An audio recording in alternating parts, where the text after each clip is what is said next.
Okay, magandang umaga po sa ating lahat. Ayan, sana gumana ang projector ngayong umaga. Quezon City South is accepting donations for new projectors. Public service announcement. Again, it's good to be back. Una gusto ko magpasalamat to everyone who's involved in setting up the service. Like we're here usually early and the song leaders, the musicians, the sounds people, the test, ushers who set up the chairs. I think we should just give them a round of applause muna for making sure our service today is great. Medyo kulang nga sila ngayon because I understand some of the singles are in a conference. So it's great that people are stepping up and helping out for our service. Also, gusto kong i-welcome si Ian Bais sa service natin ngayong umaga. Welcome bro for being in the service today. Tataka lang ako, each time matend ako ng North, wini-welcome ako. Matend ako dito sa South, wini-welcome pa rin ako. Hindi po ako bisita. Taga dito ako, Quezon City na ako dati pa. Okay. So this is our Sunday service today and lumabas na yung title. No? For those who attended the North service 2 weeks ago, the lesson might be familiar to you because I had the opportunity to share the first version of this lesson 2 weeks ago. I was really debating whether I should start with the second lesson because this is actually a 4-part sermon series. So, but I thought, okay, I think I need to start from the beginning, even if some of us have heard the first version already. The title, as you can see, is The Follower. No? So ngayon, yung term na followers, mas marami na siyang ibig sabihin ngayon kumpara dati, nung wala pang social media. Jesus also called people to follow Him. And those who call themselves Christians should also therefore be called Jesus followers. Pero what does that mean? No? Sa mundo natin ngayon, yung term na follower may ibig sabihin siya. But when we talk about Jesus followers, ano ba ang ibig sabihin nun? What does it mean to be a follower of Jesus? That is what we're going to talk about today. So bago tayo magpatuloy, let's go to God in prayer. Let's pray. Panginoon, maraming salamat po sa umaga na to na magkakasama-sama kami para tingnan ang iyong salita.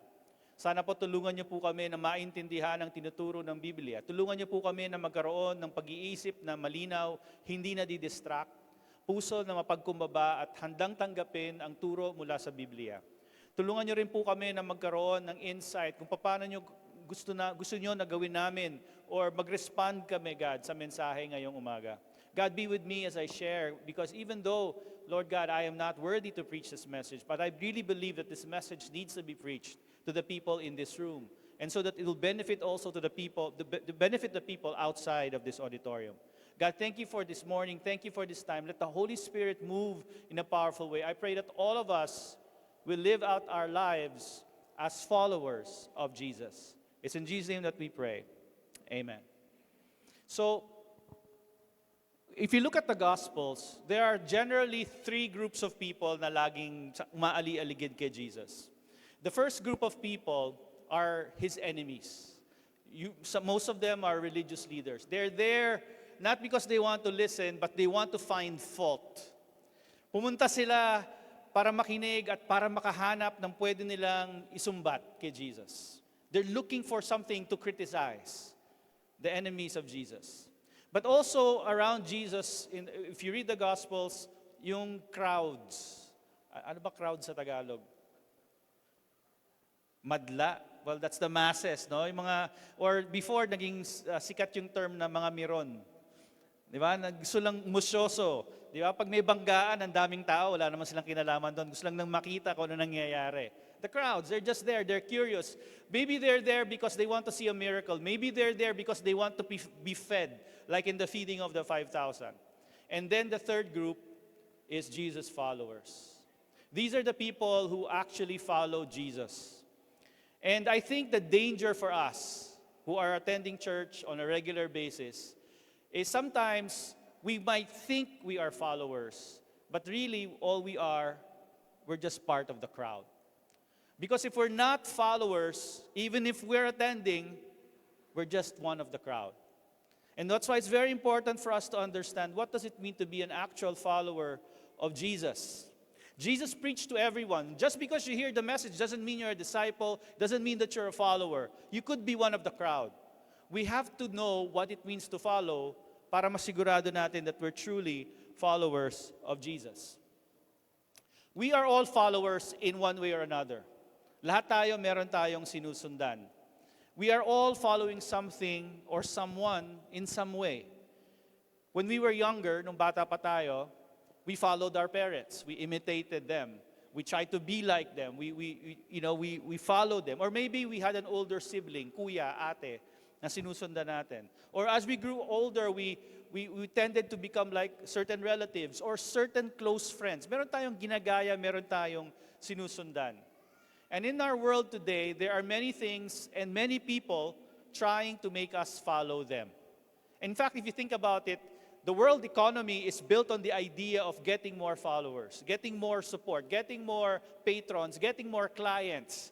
So it's a follower-based kind of economy. And even the politics sa mundo natin is based on getting more followers. In the world today, ang daming gustong sumunod tayo sa kanila. We have a name for them now. We call them influencers. And some of them are political influencers, some of them are social or cultural influencers or product influencers. Maraming klaseng influencers. We have politicians, we have celebrities. A lot of people want us to follow them. But we should therefore be careful who we are following. Kasi pag di natin napapansin, ang sinusundan pala natin, hindi na maganda para sa atin. Why is it important for us to know who we're following? Because who we are following determines where will we end up. Ang mapupuntahan natin ay nakadepende kung sino sinusundan natin. Naranasan niyo na ba minsan, sa mga taong nagdadrive, di ba? Minsan di niyo alam yung papunta, maybe wala kayong Waze. So sumusundan kayong kotse, kala niyo papunta rin doon sa pupunta. Yung pala iba pupuntahan niya. Pauwi na pala siya ng bahay. So hindi ka pala, you will get lost if you follow the wrong person. So dapat mahalaga that we know who or what we are following. What's the effect of following? How do we know who we are following? We might say, Christian ako, so I follow si Jesus ang sinusundan ko. But really, how do we know who we are following? Well, we become more like the thing we are following. We can claim we're following someone or something or Jesus, but the true test of who we are following is who are we becoming? Sino mas nagiging kahawig or kahitsura natin? I understand Christian had a comment about my appearance the last time he preached, but hindi ko napapatulan yon. I'm not that kind of person, using the pulpit to make fun of my friends, but anyway. What are you becoming more like, right? Because if you're a Christian, dapat you're supposed to be becoming more like Jesus. Right? Kung siya talaga sinusundan mo, siya yung follower ka niya, siya ang influencer mo, siya dapat ang mas nagiging kaitsura mo, kahawig mo. Hindi ko ibig sabihin, kasi ang common picture ni Jesus, may bigote, may balbas, mahaba buhok. I'm not talking about that, but I'm talking about the character of Jesus. Kung sino si Jesus in the Bible, are we becoming more like Jesus? Now, many of us in this room are older in the church. We've been Christians for some time. Ang terminology minsan tawag Jurassic. Matatagal na. So hindi ba dapat yung mga membro natin na matagal na nasimbahan, matagal ng Christian, aren't we supposed to be the ones who are most like Jesus? Right? It makes sense. See, the more time you have to follow Jesus, the more you should be like Jesus. Dapat ngayon, who we are now as Christians, mas katawig natin si Jesus compared to when we were younger. That's how it's supposed to be, right? Because if we're following, we should be becoming more like Jesus. Because Christianity is not measured by church attendance. Christianity is not measured by church attendance. Christianity is measured by Christ-likeness. How Christ-like are we? That is the measure of our Christianity. Now the lesson, actually the 4-part lesson I want to share, if my good friend Christian Gonzalez will allow me to preach it in this sector, it's based on this book, Practicing the Way by John Mark Comer. So I read this book before, but I've been rereading this kasi I felt I needed my heart to be refreshed about what does it mean to become a disciple. Although ang terminology niya sa libro niya is apprentice. But the meaning is the same. What does it mean to be a disciple of Jesus? Now, in this book, in the first part, inexplain ni Comer that si Jesus was a rabbi. And kailangan natin maintindihan ano ba yung rabbi. He says, rabbis were the spiritual masters of Israel, expert teachers of the scriptures, magnetic examples of life with God. Kasi hindi lang sila nagtuturo, their lives were supposed to be examples to other people. Because their disciples followed their teaching and their life. Ito yung tinatawag ng yoke. Remember Jesus said, take my yoke upon you? Now the yoke of the rabbis was their life and their teaching, which is what they were sharing with their disciples. In the text of the Gospels, the Greek letters who spell out the Hebrew word rabbi, rho, alpha, beta, beta, iota, rabbi, instead of translating it, they just copied those letters. And you find that in the Bible. And it was traditional for disciples to address their teacher as Rav. Rav, meaning master or great one. Rav was the same word that a slave would use to address his owner, displaying an attitude of humility. An I was added, or E, to the end, meaning my. So Rav I. So a disciple would address his teacher as Rav I, my master, my teacher. So that's where the word came from. So Jesus, if you look at the Gospels, was a rabbi. He was not only just a rabbi, but he definitely was a rabbi. He was a teacher. And you see this in the Bible. For example, in John chapter 1, verses 37, it says, when the two disciples heard him say this, they followed Jesus. Turning around, Jesus saw them following and asked, what do you want? They said, Rabbi, which means teacher. Where are you staying?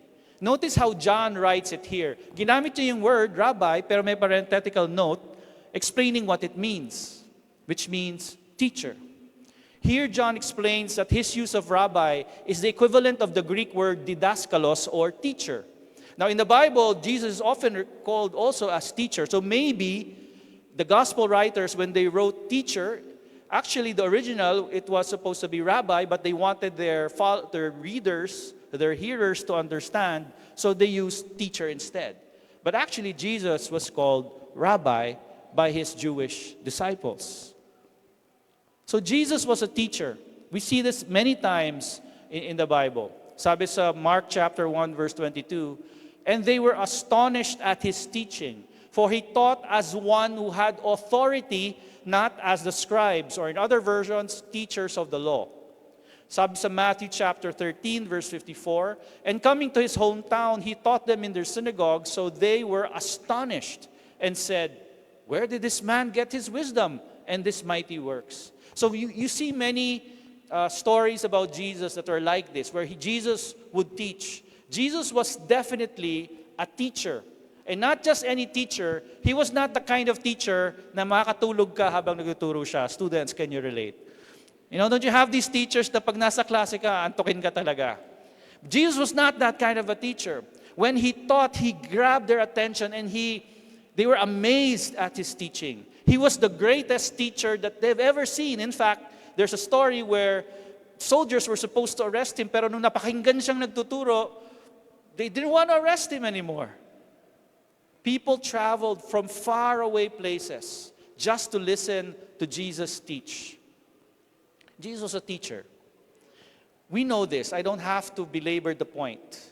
Alam natin to. Even if you don't read the Bible, if all you know about Jesus is galing sa social media, popular culture, you watch a TV show, maybe Flying House, Superbook, or The Passion of the Christ, we all know that Jesus is a teacher. None of us, that's not a surprise to any of us, correct? We know that. We don't have to be convinced of that Jesus is a teacher. But the problem is this. Is he your teacher? Jesus is a teacher, but is he your teacher? Nagre-rely ba tayo sa kanya para turuan tayo? We recognize Jesus as a teacher, but do we allow him to teach us? Siya ba ang guro natin? Siya ba ang nagtuturo sa atin? Is Jesus your rabbi? First of all, do we trust His wisdom? Do we respect Jesus as our teacher? Do we trust Him na yung sinasabi niya sa Bible is something that we could rely on? Gaano ba kataas ang tingin natin sa mga turo ni Jesus? We say, oh, it's nice, but how much respect do we place on Jesus' teaching? Do we think that His teachings are still applicable in our generation? Do we think that, oh yeah, tama yan nung panahon niya, pero iba na ngayon eh, hindi na applicable, obsolete na yung turo ni Jesus. Is this how we look at Jesus' teaching? Do we consult Him regarding the pressing matters of our time? Maraming mga issues sa panahon natin ngayon. Politics, social media, social justice, mental health, a lot of things. Ang inisip ba natin, yung turo ni Jesus, pang simbahan lang yan, pero hindi natin pwedeng i-apply sa mga issues na kinaharap ng bansa natin ngayon. Do we think that way? Do we see any relevance to Jesus' teaching to the things that we experience every day? And on a more personal note, will you let Him lead you on the important questions or issues in your life, like your career, your relationships? Do we consult Him when we make decisions on these matters sa buhay natin? The sad thing is, we recognize Jesus as our teacher, but we trust the opinions of our favorite celebrity, our favorite politician, our favorite whoever, academic, more than the teachings of Jesus.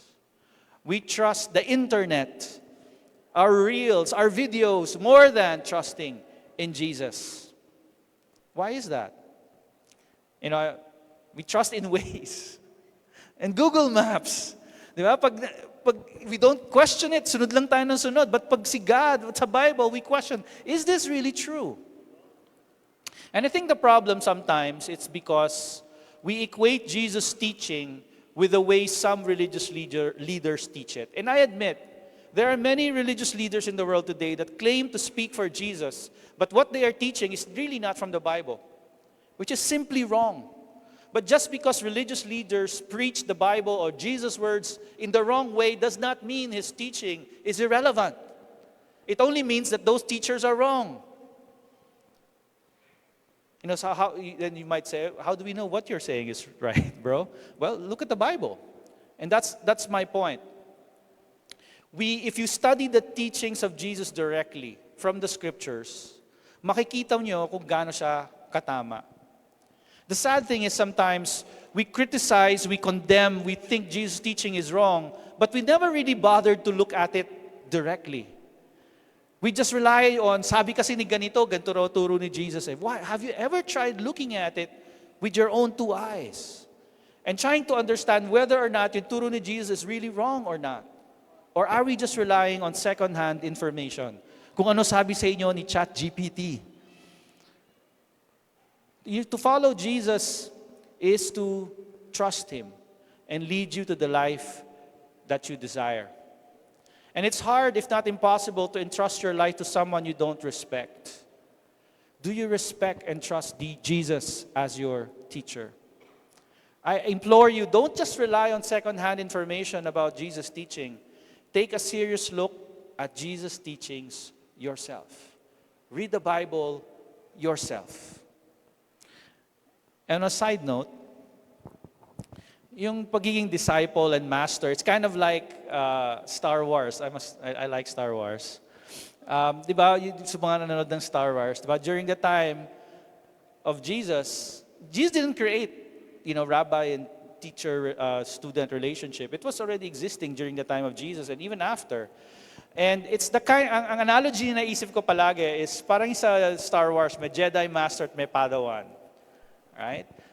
Gagawin ko sanang analogy si Anakin pero hindi siya magandang halimbawa. So, it's kind of like Luke Skywalker, yun na lang hero, di ba? So the way Luke went with Obi-Wan and later si Yoda, right, to become a Jedi Master. But that's the rabbi-apprentice or rabbi-disciple relationship. And that's how we need to look at our relationship with Jesus. But to fully understand what that means, we need to understand the educational system during Jesus' time. So there were three levels, three stages. The first stage is called yung Beth Sefer, or the house of the book, which is the equivalent of parang siyang elementary school. They start school at 5 years old until 13 years old. Pero by the time they're 13, dahil wala silang social media noon, they are able to memorize the first 5 books of the Bible, the Torah, at age 13. And after that, almost everybody stops going to school and they just start doing their trade, if they're a fisherman or a carpenter. But some of them, after 13 years old, the best of the best, they go to the next stage, which is the Bet Midrash, the house of learning. And dito naman, they spend a couple of years until they're 17 years old. So para siyang college. And at the end of it, they're able to memorize the entire Old Testament. All right? The best of the best. And almost everybody after this stops going to school already by this time. But the best of the best of the best, later on, after this, sila yung nagiging apprentice. Sila yung mga naghahanap ng rabbi. Sila yung tinatanggap na apprentice ng rabbi. So, to be accepted as an apprentice, they would have their entire life spent with their rabbi. And there are 3 driving goals of an apprentice. Pag apprentice ka, ito na yung buhay mo. Number 1, be with your rabbi. 2, become like your rabbi. And 3, do as your rabbi did. These are if you become an apprentice or a disciple of a rabbi, ito na yung buhay mo. Dito na siya umiipot. These 3 goals. So now if you apply this to being Jesus' disciple, it would look like this. To follow Jesus is to become his apprentice. It's organizing your entire life around 3 driving goals. Number 1, be with Jesus. Number 2, become like Jesus. Number 3, live like Jesus. Be with Jesus. You can't be an apprentice. You can't be a disciple of Jesus if you don't like being with Jesus. Kung you don't enjoy spending time with Jesus. Being a follower of Jesus then meant kailangan kasama niya palagi ang kanyang mga disciples. Being with Jesus for us today could be a lot of things, pero it includes prayer. Prayer is being with Jesus. Prayer is not just asking him for things. Prayer is being with Jesus.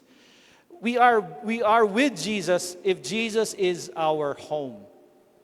Ano ba yung home? Home is the place we always want to go back to.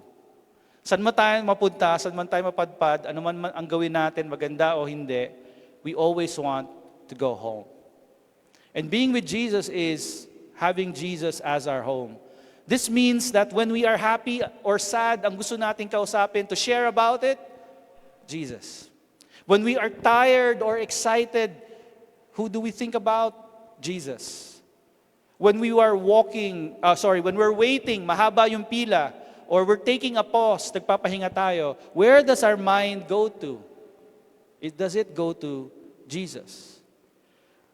We must, as disciples, we should be enjoying engaging with Jesus more than entertainment. Like what do?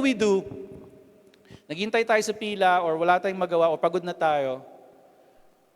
What do we normally do? We pick up our phone, we scroll through social media, right? Or we play a game, or we watch something na paborito nating panoorin. Why don't we spend that time praying, talking to Jesus, or reading the Bible? Because if Jesus is our home, he should be our default setting. How do we do this though? In the busy world that we live in today, in the high-paced digital world with so many distractions, paano ba natin magagawa ito? Now that is the topic of the second sermon in this series. Second, become like Jesus. Being a follower of Jesus is not just about making small improvements sa buhay mo. It's just, it's not just parang iterations ng iPhone. Ano naman ngayon, 17 na. Pero yung difference naman from 17 and 16 and 15, it's a small increment, small changes. But being a disciple is a radical change, becoming more like Jesus. We should be becoming more like Him as time passes. One example is we should be loving like Jesus. Are we becoming more loving? But how do we do that in this world where there's so many temptations? Can we become more like Jesus when there's so much sin and temptation around us? That is the topic of the third sermon in this series. Live like Jesus. Being a follower of Jesus is not just about believing the right things. It is about living the life that Jesus did. We became disciples not only so, hindi lang para maligtas tayo. We didn't become Christians just so that we can be a part of the church. We became disciples because Jesus wants us to live the way He lived, to walk as Jesus did, right? Followers of Jesus are meant to have a positive impact on this world. We're not meant to be spectators. We are meant to do something to help this world be a better place, the way Jesus did. If we are not carrying out the work of Jesus, can we really say we're followers? Kung di naman natin tinutuloy yung gawain ni Jesus, can we really say na tagasunod natin tayo niya? Are we living our life the way Jesus would live it? If Jesus had our life, how would He live it? Yun ba ang ginagawa natin sa buhay natin? Can you imagine how this world would be like if people who claim to be Christians actually lived like Jesus? How much better would this world would be if just the people who claim to be Christians actually lived like Christ? But how do we do that? Jesus lived at a different time. How can we imitate Him na ancient time siya nabuhay, now modern yung buhay? How do we do that? That is the topic of the fourth sermon in the series. Now, I appreciate the book that I read because it made me realize na yung pagiging disciple is about having our lives focused on these three things. Being with Jesus, becoming like Jesus, and living like Jesus. If we are disciples of Jesus, these three goals must be the center, the foundation, the focus of our lives today. But often we are too busy to focus on these basic aspects. These are just basic aspects.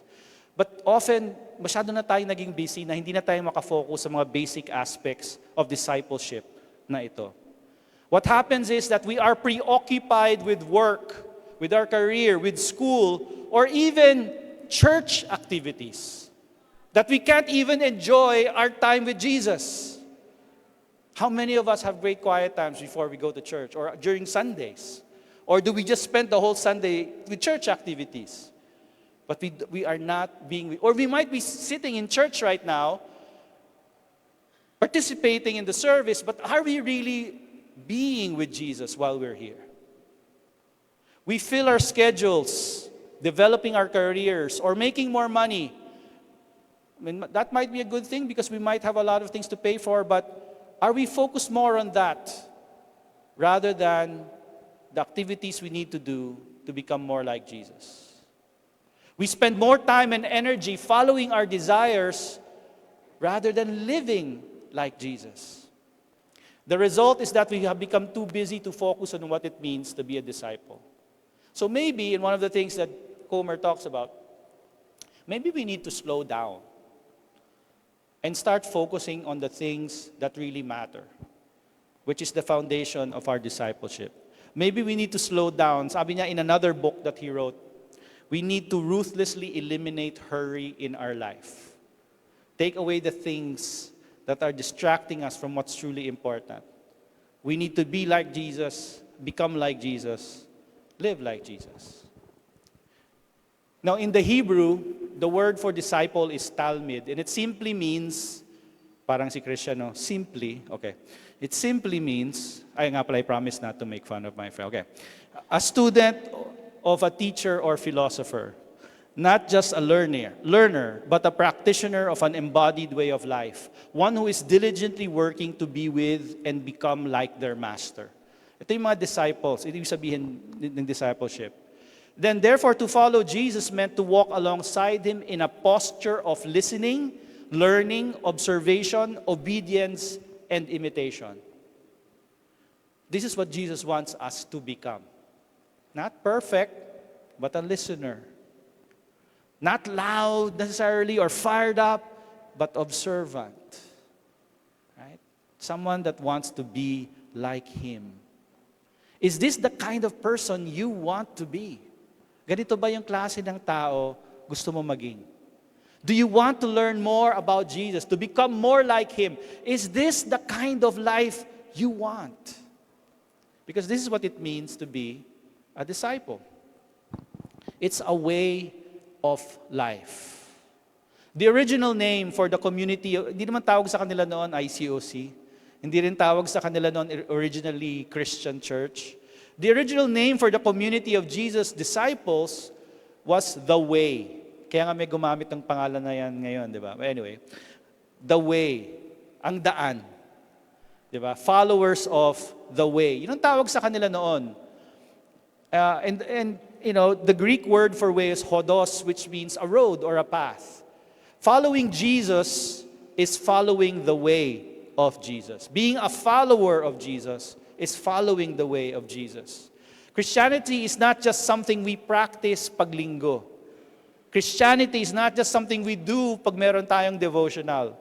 Christianity is not just a set of beliefs, it is a way of life because it means following Jesus.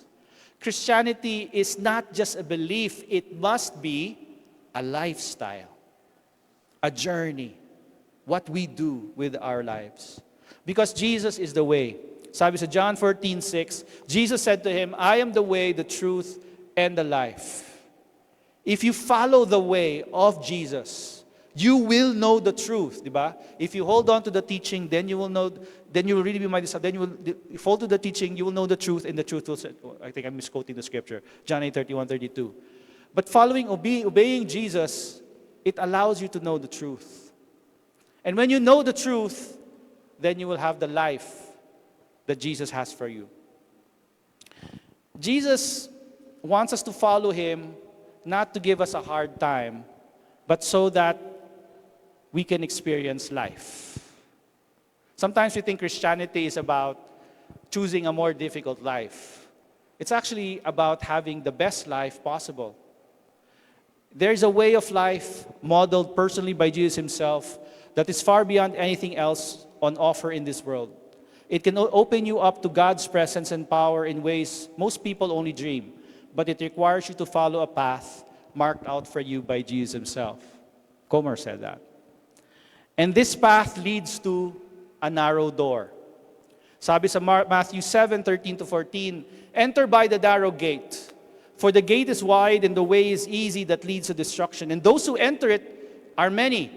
For the gate is narrow, and the way is hard that leads to life, and those who find it are few. The way of Jesus is narrow, makitid. The gate is narrow. The way is hard. Now, why is the gate narrow? It's probably because, or the way is narrow, the gate is narrow because it's a specific way of living. You can't move any way you want. You have to follow exactly the way Jesus wants you to live. This specific way of life is described in the Bible. And if you don't study the Bible, you won't know what it is. The way of Jesus is something we need to constantly study and relearn. I think this is one problem as we grow older as Christians. We learned the way of Jesus when we were studying the Bible and we became a Christian. But sometimes we grew older, we stopped studying, we stopped reading. We think we know already. But the thing is, as human beings, our tendency is what? To forget. At kailangan natin laging tandaan, lagi nating dapat alalahanin kung paano dapat mabuhay tulad ng kagustuhan ni Jesus. Like a spiritual Waze or Google Maps, we need to constantly consult the Bible to see if we are still on the right path. The crowd will not fit in the narrow way, in the narrow gate. The crowd will also not take the way to the narrow gate because that way is hard. Ang mas gusto ng crowd, yung madali, yung hindi mahirap. If you follow the crowd, you will never find the narrow gate and you will never find the narrow way. We can choose to follow the crowd, the easy way, the popular way, to do what most people do, to choose the easy way, but it will not lead to life. Jesus wants us to have life to the full. John 10:10 says, "The thief comes only to steal and kill and destroy. I came that they may have life and have it to the full." In another version, have life abundantly. Many people, especially the younger ones, don't want to follow Jesus because they think it means not being able to enjoy life. We think, saka na ako magiging seryoso about being a Christian kasi let me enjoy all the sins muna. Pag matanda na ako, nagsawa na ako sa lahat ng kasalanan, doon na lang ako magiging seryoso, doon na lang ako magiging Christian. And I know, and I asked this before sa mga seniors, if you had a chance to become a Christian when you were younger, would you have preferred that, seniors? Ay, tahimik yung seniors. Would you have preferred na naging Christian kayo nung mas bata kayo? Wala, tahimik talaga yung seniors. I was looking at Edmer, hindi siya sumasagot. Ay, di ba pala senior si Edmer? Okay, sorry. Nakatingin ako sa side na yan. I think, kahit hindi sumagot yung mga seniors, that they would rather have become Christians when they were younger, not when they were older. See, contrary to popular opinion, Jesus means having a life to the full, not a harder, a less enjoyable life. Following Jesus is not a limitation on your life. Following Jesus gives you the best possible life. And you don't have to wait till you're older. At this point, I just want to lift up si Frances. Frances is sitting over there. Frances is going to be baptized after church today. She's only 18 years old. A very young person deciding to follow God. And I lift that up because that shows us that, young people can decide to become disciples. Hindi naman siya pang matanda lang.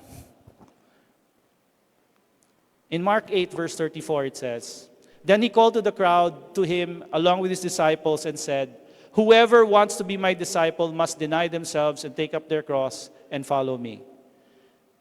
Whoever. The invitation to be a follower of Jesus is open to anyone. Whoever. Remember kung sino lang ang nagiging apprentice nung panahon ni Jesus? The best of the best of the best. Para siyang PhD after college. Sila lang ang pwedeng tanggapin bilang apprentice ng mga rabbi. But si Jesus, each time He called people, He says, whoever. You don't have to be the best of the best of the best of the best. If you want to follow, you can follow. And if you look at the Gospels, we can see who are the people who follow Jesus. Fishermen, tax collectors, sex workers, demon-possessed, beggars, and yes, even religious leaders. Anyone, even those who denied Jesus, became a disciple. Doubters became a disciple. Today, who would that be? Well, those who don't even believe in God, they can be disciples. The invitation is open to them. Those who disagree with God, even those who hate God, the invitation is open to them. Those who are religious, those who made the decision to follow before, but became unfaithful or no longer follow now, are they still invited? Yes. Whoever nga eh. Anyone. We're all still invited. No matter who we are, no matter what we've done or have not done. Jesus was the greatest rabbi anyone has heard or seen during his time. And if you imagine si Peter, si Andrew, si John, si James, by the Sea of Galilee. Remember that scripture when we study the Bible? Right? And Jesus calls them. And I remember reading that scripture as a young Christian and I thought, grabe, napaka-radical naman nila.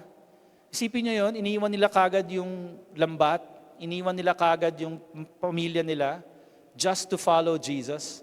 Grabe ang radical nila. Now that I know this, I realize, that's not radical pala. Because think about it. There was no rabbi in Israel that would have asked them to be an apprentice. There was no, who are they? Fishermen who had a hard time fishing. And here was Jesus, the greatest teacher, asking them do you want to be my disciple? Follow me. How can they not want to follow? It was to them a privilege to follow. They had to say yes. What an honor it must have been for them. But more importantly, how can we not answer the same way also? How can we not say, yes, I will follow you, Jesus? If we only learn about Jesus from the Bible itself, tayo rin mismo, we would want to follow. In closing, being a follower of Jesus means having Him as a rabbi. To be a follower of Jesus means Jesus is our rabbi, our teacher. We respect Him, we consult Him, we trust Him. We should look to Him and His teachings for wisdom more than anyone or anything else. We should follow Him and learn from Him. We should trust Him to lead us. All we have to do is focus on three things: be with Jesus, become like Jesus, live like Jesus. When we do this, we are really followers of Jesus, and Jesus' followers find life to the full. Let's close in a word of prayer. Let's pray. Panginoon, maraming salamat po sa umaga na to that you can remind us what it means to be disciples, apprentices, learners, students of Jesus again. Panginoon, tulungan niyo po kami na magkaroon ng puso na handa, na sumunod, makinig. Help us to have the heart to be a follower. Help us to be humble, to learn and not be deceived by the influence of the world. Sana po lahat kami sa lugar na to maging followers ni Jesus, and that we would help everyone else be followers as well. It's in Jesus' name that we pray. Amen. Thank you for listening.